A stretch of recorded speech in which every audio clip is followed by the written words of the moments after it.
أعوذ بالله من الشيطان الرجيم.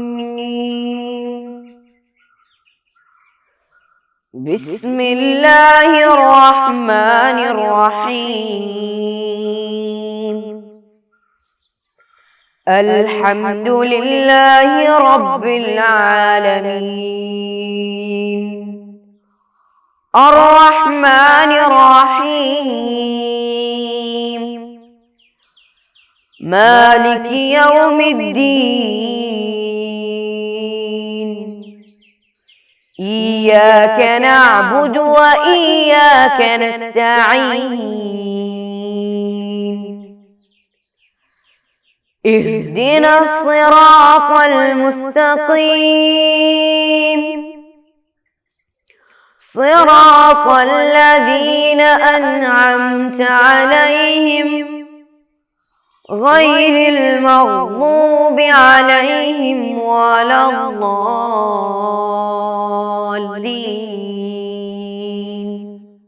آمين. السلام علیکم ورحمۃ اللہ وبرکاتہ. الحمد للہ رب العالمین والصلاة والسلام علی اشرف المرسلین وعلی آلہ واصحابہ اجمعین، اما بعد. پیارے بچوں اور پیارے ساتھیوں اور عزیز طلباء، ہم لوگ اس سے پہلے ہمارا جو سبق ہے، ہمارا جو چیپٹر ہے، چیپٹر نمبر 14 ہم لوگ پڑھ رہے تھے. ہمارا خفین پر مسح کرنے کا بیان ہم لوگ پڑھ رہے تھے، ہے نا؟ ہم لوگ اس سے پہلے پڑھ رہے تھے نا. سب لوگ کو معلوم ہے کہ ہم لوگ کا وہ سبق ہو بھی چکا ہے الحمدللہ. ہم نے یہ بھی بتایا تھا کہ اگر وہ سبق ختم ہونے کے بعد ہم لوگ نیکسٹ چیپٹر ہم کیا کریں گے، شروع کریں گے. اس سے پہلے میں امید کرتا ہوں کہ آپ لوگ سب خیریت سے ہوں گے.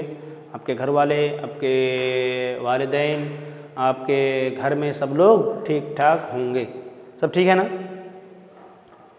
سب لوگ ٹھیک ہیں الحمدللہ. آج جو ہم چرچا پڑھنے جا رہے ہیں، آج جو ہمارا بیان ہے، آج کا جو ہمارا سبق ہے وہ کس کے متعلق ہے؟ ہمارا جو سبق ہے وہ ہے، آج کا جو سبق ہے، آج کا جو چرچا ہے، آج کا جو حصہ ہے وہ ہے، دیکھیے، پٹی اور اس جیسی دوسری چیزوں کا بیان. پٹی جو ہم کبھی کیا ہوتا ہے، کوئی آدمی کا ہاتھ کٹ جاتا ہے یا پھٹ جاتا ہے یا کیا ہو جاتا ہے، ٹوٹ جاتا ہے، اس کو ہم کیا باندھتے ہیں؟ ہاتھ پہ پٹی باندھتے ہیں، پٹی لگاتے ہیں. ہم ڈاکٹر کے پاس جاتے ہیں، ہم ہاسپٹل جاتے ہیں.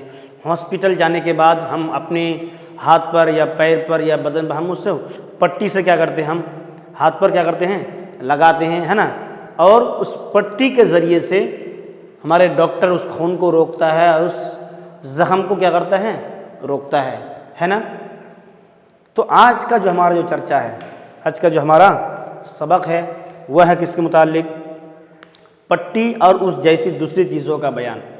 جیسے پٹی ہو گیا یا کوئی کیا ہو گیا، کوئی کپڑا وغیرہ سے ہم کیا کیے، ہاتھ کو باندھ دیے، یا کوئی ہاتھ ہمارا کوئی حصہ یا کوئی اعضا کٹ گیا. کٹنے کے بعد ہم اس حصے کو یا اس اعضا کو ہم کیا کرتے ہیں، پٹی سے باندھ دیتے ہیں، کوئی کپڑے سے باندھ دیتے ہیں. تو جب ہم اس حصے کو یا اس اعضا کو اگر ہم باندھ دیتے ہیں تو ہم کو کیا کرنا چاہیے؟ اس وقت اس کا طریقہ کیا ہے، اس وقت ہم کو وضو کیسے کرنا ہے، اس وقت ہم کو نماز کیسے پڑھنا ہے، اس وقت ہم کو اس گندگی کو کیسے صاف کرنا ہے، اس کے متعلق آج ہمارا چرچا اور بیان ہونے والا ہے. ٹھیک ہے؟ آج ہم پڑھیں گے ایک نیا سبق، ایک نیا باب جو بہت ہی انٹرسٹنگ والا باب ہے. وہ کس کے متعلق ہے؟ پٹی اور اس جیسی دوسری چیزوں کا بیان. ٹھیک ہے؟ دیکھیے، سب سے پہلی بات کیا ہے، یہ زندگی کے مرحلے میں ہر انسان کو ایسی چیزیں لاحق ہوتی ہیں. پٹی باندھنا، ہاتھ کٹ جانا، پیر کٹ جانا، یا کوئی چیز کسی سے کیا کرنا، ٹوٹ جاتا ہے. یہ سب چیزیں ہوتے رہتی ہے نا؟ تو اسی لیے ہم فقہ پڑھتے ہیں اور فقہ کو ہم جانتے ہیں کہ ہمارا فقہ کیا بتاتا ہے کہ وہ اگر ایسا ہو گیا تو اس کو ہم کو کیا کرنا ہے، اگر ایسا ہو گیا تو ہم کو یہ کرنا چاہیے، اگر ایسا ہو گیا تو ہم کو ایسا کرنا چاہیے، اگر ویسا کرنا چاہیے. یہ ہمارا فقہ کہتا ہے نا؟ آج کا جو بیان ہے وہ کیا ہے؟ دیکھیے، پٹی اور اس جیسی دوسری چیزوں کا بیان. دیکھیے، اگر کسی عضو کو ٹوٹ گیا یا کوئی حصہ گھائل یا زخمی ہو گیا، اگر کوئی عضو یا کوئی حصہ یا کوئی عضو کیا ہو گیا اگر کٹ گیا ہے نا، یا ٹوٹ گیا یا زخم ہو گیا، یا وہ ٹوٹنے کے بعد ایک حصے سے دوسرے حصے میں الگ ہو گیا، اور پھر اس کو کسی کپڑے سے یا پٹی سے باندھ لیا، اس کو کسی رسی سے یا کپڑے سے یا کوئی رومال سے کوئی چیز سے اگر اس کو باندھ لیا ہے نا، اور وہ اس عضو کو دھونے سے اور مسح کرنے کی قدرت نہ رکھتا ہو، یہی ہے ہمارا جو مسئلہ، مین جو ہمارا مسئلہ ہے یہی ہے، یعنی اگر ہم کو کیا ہوا کوئی حصہ یا کوئی عضو اگر کٹ گیا ہے نا، اور اس میں ہم پٹی باندھے ہوئے ہیں، تو اب ہم کو کیا کرنا چاہیے؟ ہم نماز پڑھنا چاہتے ہیں تو کیا ہم کو نہانا ہے، یا ہم کو وضو کرنا ہے، یا ہم کو تیمم کرنا ہے، یا مسح کرنا ہے؟ وہ کیا کرنا ہے اس کے متعلق ہم کو ہماری کتاب بتا رہی ہے، ٹھیک ہے؟ دیکھیے سب لوگ کتاب میں دیکھیے سب لوگ، تو کیا ہے اگر کسی کا عضو ٹوٹ گیا ہے نا، کبھی ہاتھ ٹوٹ جاتا ہے ہمارا، کبھی سائیکل چلاتے چلاتے کیا ہم گر جاتے ہیں، یا بائک سے گر جاتے ہیں، گرنے کے بعد کوئی اعضاء یا کوئی حصہ کیا ہو جاتا ہے ٹوٹ جاتا ہے، ٹوٹنے کے بعد یا زخم ہو جاتا ہے، زخمی ہو جاتا ہے نا، تو اس وقت کیا کرتے ہیں ہم اس حصے کو یا اس اعضاء کو ہم کپڑے سے یا پٹی سے ہم جا کر کے اس کو باندھتے ہیں ہے نا، یا ہاسپٹل سے ہم سرجری کراتے ہیں، اس کو ہم صحیح کرواتے ہیں۔ تو بتا رہے ہیں اگر اس میں کپڑا وغیرہ باندھ لیا اور اس عضو کو دھونے سے اور مسح کرنے کی قدرت نہ رکھتا ہو، ایسا ہو گیا کہ بہت زیادہ کیا کٹ گیا ہو یا پھٹ گیا ہو یا ٹوٹ گیا ہو، تو اس وقت وہ جو پٹی ہے اس پر وہ کپڑا اس پر وہ کیا دھو بھی نہیں سکتا، اس کو مسح بھی نہیں کر سکتا ہے، تو جس چیز سے باندھا ہو اس کے اکثر حصے پر مسح کرنا واجب ہے، ٹھیک ہے؟ اگر وہ دھو بھی نہیں سکتا ہے اور مسح کرنے کی قدرت نہ رکھتا ہو، تو جس چیز سے وہ باندھا ہے، مثلا وہ کپڑے سے باندھا ہے نا، وہ کوئی حصہ کٹ گیا یا پھٹ گیا تو اس کو کپڑے سے باندھ دیا، تو یا تو وہ دھو نہیں سکتا ہے یا تو اس زخم پر مسح بھی نہیں کر سکتا ہے، تو کیا کرنا ہے؟ جو کپڑے سے وہ باندھا ہے یا جس چیز کو اس کو باندھا ہے، باندھنے کے بعد اس کو کیا کرنا ہے؟ وہ اس کپڑے پر یا اس چیز پر جس پر وہ باندھا ہے، جس چیز سے وہ باندھا ہے اس زخم کو یا اس حصے کو، اس کو کیا کرنا ہے؟ اس کے اکثر حصے پر کیا کرنا ہے؟ پانی لینا ہے، پانی لینے کے بعد ہاتھوں کو کیا کرنا ہے؟ دونوں کو پہلے پانی لینا ہے، پانی لینے کے بعد اس کو کیا کر لینا؟ اس کو پانی کو ایسے ہی اس کو کیا کر لینا ہے؟ دونوں ہاتھوں سے پانی بھگانے کے بعد اس کو ہاتھ جھاڑنا نہیں ہے، ایسے ہی کیا کر لینا کہ پورا گیلا نہیں ہونا چاہیے، وہ بھیگ جائے، اتنا پانی ہونا چاہیے کہ وہ اس پر مسح ہو سکتا ہو، اور وہ پانی لینے کے بعد اس کپڑے پر یا اس جگہ پر وہ کیا کرے گا؟ اس کو کیا کرے گا؟ وہ اس حصے کو کیا کرے گا؟ اس پر مسح کرے گا، وہ جس چیز سے باندھا ہے یا جو چیز پر وہ جس چیز سے وہ رکھا ہے اس پر وہ مسح کر لے گا، ٹھیک ہے؟ مسح کرنے کے بعد آگے بتا رہے ہیں اکثر حصہ پر مسح کرنا واجب ہے، اس کا اکثر اور بیشتر حصہ پر جس پر باندھا ہے، کوئی کپڑے سے باندھا ہو یا کوئی رومال سے باندھا ہو یا کوئی الگ چیز سے باندھا ہے اس زخم کو، اس پر کیا کرنا ہے؟ مسح کرنا ہے، اس کے اکثر حصے پر۔ پھر بتا رہے ہیں کہ جبرت پر مسح کرنا غسل ہی کی طرح ہے، اس کے لیے کوئی وقت مقرر کیا جائے گا، ٹھیک ہے؟ اگر ایسا ہے کہ ایسے حصے پر یا مثلا نماز کا وقت آ گیا ہو یا نماز کا ٹائم آ گیا ہو، تو ایسی حالت میں وہ کیا کرے گا؟ کوئی ایک ٹائم فکس کرنا ہے کہ میں یہ ٹائم میں کیا کرنا؟ مسح کرنے جا رہا ہوں اور مجھ کو نماز بھی پڑھنا ہے، ٹھیک ہے؟ تو کوئی ایک ٹائم کو کیا کرنا ہے؟ اس کو فکس کرنا، اس کو مقرر کرنا چاہیے۔ پٹی کو کمر پر ہی باندھنا شرط نہیں ہے، ٹھیک ہے؟ ایسا نہیں ہے کہ ہمارا کیا ہے کہیں پہ بھی ٹوٹ گیا ہو، ہاتھ ٹوٹ گیا یا پیر ٹوٹ گیا یا پھر کوئی اعضاء ٹوٹ گیا ہو، تو ضروری نہیں ہے کہ کیا پٹی ہمارا کیا ہو صرف کمر پر ہی باندھنا ضروری نہیں ہے، بلکہ کہیں پہ بھی کیا کر سکتے اس کو باندھ سکتے ہیں، ٹھیک ہے؟ پھر اس کے بعد ہے پٹی کو کمر پر ہی باندھنا شرط نہیں ہے، جس پٹی پر باندھی ہو اس کو دھونا اور جس پر پٹی باندھی ہو اس پر مسح کرنا جائز ہے، ٹھیک ہے؟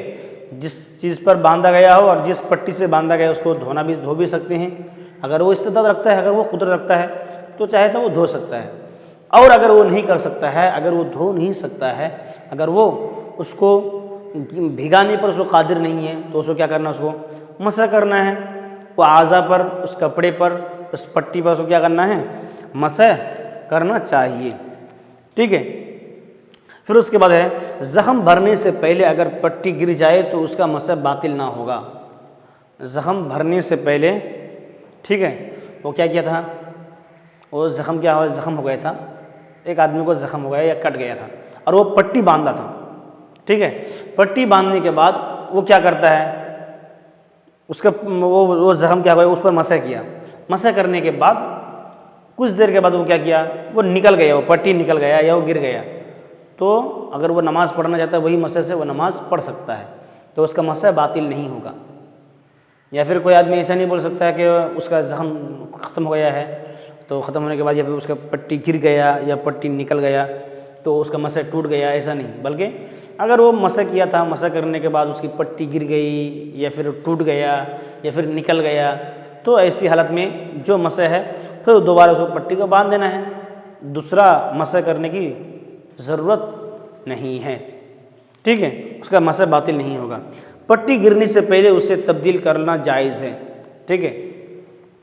کوئی پٹی پر وہ کیا کیا تھا، اس کو ہاتھ زخم ہو گیا یا گر گیا تھا، اس پر پٹی باندھا، اس کو مسح کیا نماز پڑھنے کے لیے، مسح کرنے کے بعد اس کو وہ کیا کر، وہ گر جا رہا ہے یا وہ ڈھیلا پڑ جا رہا ہے یا وہ بہت زیادہ گندگی سے بھر گیا ہے، تو اس کو نکالنے کے بعد اس کو بدل لینا، اور دوسرا مسح کرنے کی اس پٹی پر ضرورت نہیں ہے، جو پہلے مسح کیا تھا وہی مسح اس نئے پٹی پر، وہی اس کے لیے کیا ہے، کافی ہے، دوسرا مسح کرنے کی ضرورت نہیں ہے، ٹھیک ہے۔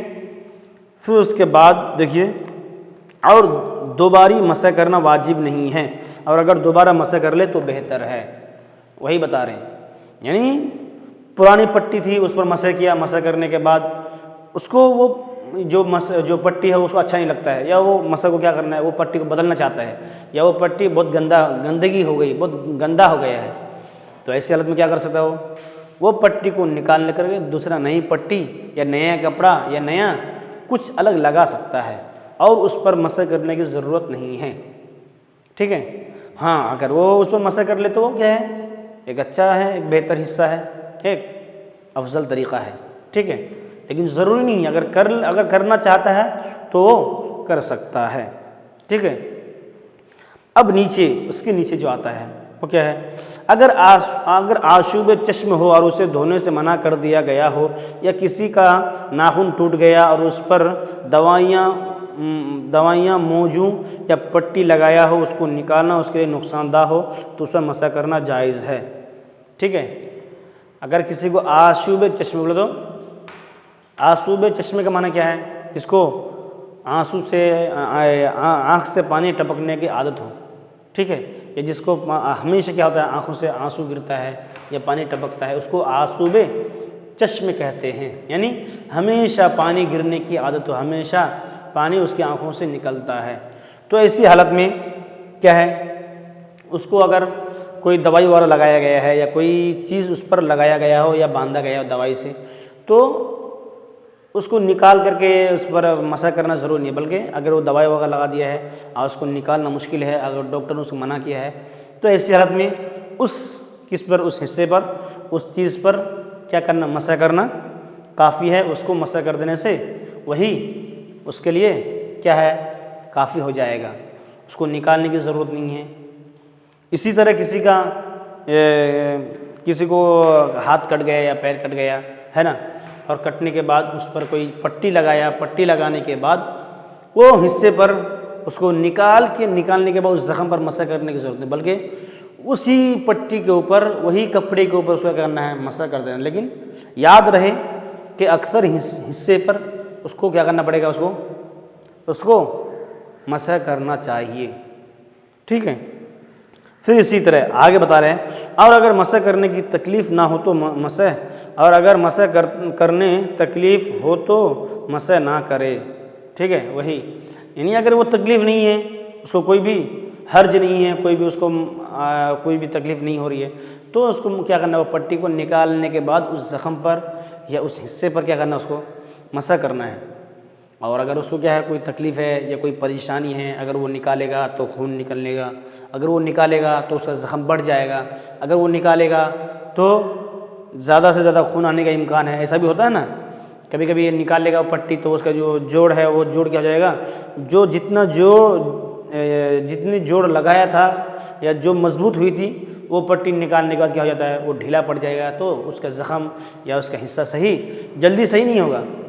تو اس کے وجہ سے کیا کرنا پڑے گا، اس کو نہیں نکالنا ہی بہتر ہے، اسی پر ہی مسح کر لینا، مسح کرنے کے بعد ہے نا صحیح وہ نماز پڑھ سکتا ہے۔ تو اس لیے اکثر جب کسی کو بیماری آتی ہے تو اکثر جب اس کو پٹی لگاتے ہیں یا کوئی کپڑا باندھتے ہیں تو اس کو نہیں نکالنا ہے، بلکہ وہ ختم ہونے کے بعد وہ پورا مکمل وہ بیماری جانے کے بعد ہی کیا کرنا ہے، اس کو مسح کرنا چاہیے۔ ختم ہونے کے بعد ہی اس کو کیا کرنا ہے، اس کو نکالنا ہے۔ درمیان میں سمجھ لیے کیا ہے، 2 دن پہلے کٹ گیا تھا، ابھی کیا ہے وہ درمیان میں ہے، اور اگر نکالے گا تو خون نکلے گا یا پیپ نکلے گا ہے نا، تو پھر وہ نہیں نکالنا ہے، نہیں نکالنا ہی کیا ہے بہتر ہے۔ اس لیے کیا ہے، اگر ہم نکالیں گے تو اس سے بیماری بڑھ جائے گی، اس لیے نہیں نکالنا ہے۔ اسی طریقے سے کیا ہے، ہمارا جو سبق ہے پٹی اور اس جیسی دوسری چیزوں کا جو بیان ہے، اس کا سبق بھی کیا ہوا ہے ہمارا ختم ہو گیا ہے نا۔ اب آگے آتا ہے مشق، صرف ایک ہی سوال ہے ہمارا، دیکھیے زخم کے پٹی پر وضو کس طرح کریں ہے نا، زخم کے پٹی پر وضو کس طرح کریں۔ ہم لوگ پڑھے جو زخم ہو جاتا ہے یا کوئی حصہ کٹ جاتا ہے یا کوئی حصہ الگ ہو جاتا ہے یا کوئی پھٹ جاتا ہے تو کیا کریں گے، جس طریقے سے ہم وضو بناتے ہیں ویسے ہی وضو بنائیں گے، لیکن کیا کریں گے، اس کے جو جوڑ ہے اور جو اس پر کپڑا ہے، جو پٹی ہے، اس پر سے کرنا صرف مسح کر دینا، اس پر ہاتھ پھیر دینا، اس کے اکثر حصے پر ہاتھ پھیرنا کیا ہے کافی ہو جائے گا۔ اس کو الگ سے نکالنا، وہ پٹی کو نکالنے کے بعد اس کو دھونا یا اس کو مسح کرنا ضروری نہیں ہے، بلکہ صرف ایک بار اگر اس کو یہ کہ تو وہی کیا ہے اس کے لیے کافی ہو جائے گا، ٹھیک ہے۔ تو سبق ہمارا یہ پٹی اور جیسی دوسری چیزوں کا بیان بھی ہمارا سبق کیا ہو گیا، ختم ہو گیا۔ انشاءاللہ آنے والے سبق میں ہم نیا سبق ایک شروع کریں گے۔ آج کے لیے ہمارا سبق یہیں پر ختم ہوتا ہے، ٹھیک ہے۔ آپ اس سبق کو بار بار پڑھیے، بار بار سیکھیے اور بار بار اس کو مشق کیجیے، ٹھیک ہے۔ اور اس کے متعلق جو آپ کے دل میں سوالات اور جوابات آتے ہیں اس کو بار بار آپ دل میں لائیے، اور جو پوچھنا آپ پوچھ بھی سکتے ہیں، ٹھیک ہے۔ آنے والے کلاس میں آپ اس کو یاد کر کے رکھیے، اور جو آپ سوالات کرنا چاہتے ہیں وہ سوال بھی آپ پوچھ سکتے ہیں، ٹھیک ہے۔ آج کے لیے ہمارا سبق یہیں پہ ختم ہوتا ہے۔ وآخر دعوانا الحمدللہ رب العالمین۔ السلام علیکم ورحمۃ اللہ وبرکاتہ۔ صلی اللہ علی محمد صلی اللہ علیہ وسلم، صلی اللہ علی محمد صلی اللہ علیہ وسلم، اللہم صلی علی محمد یا رب صلی علیہ وسلم۔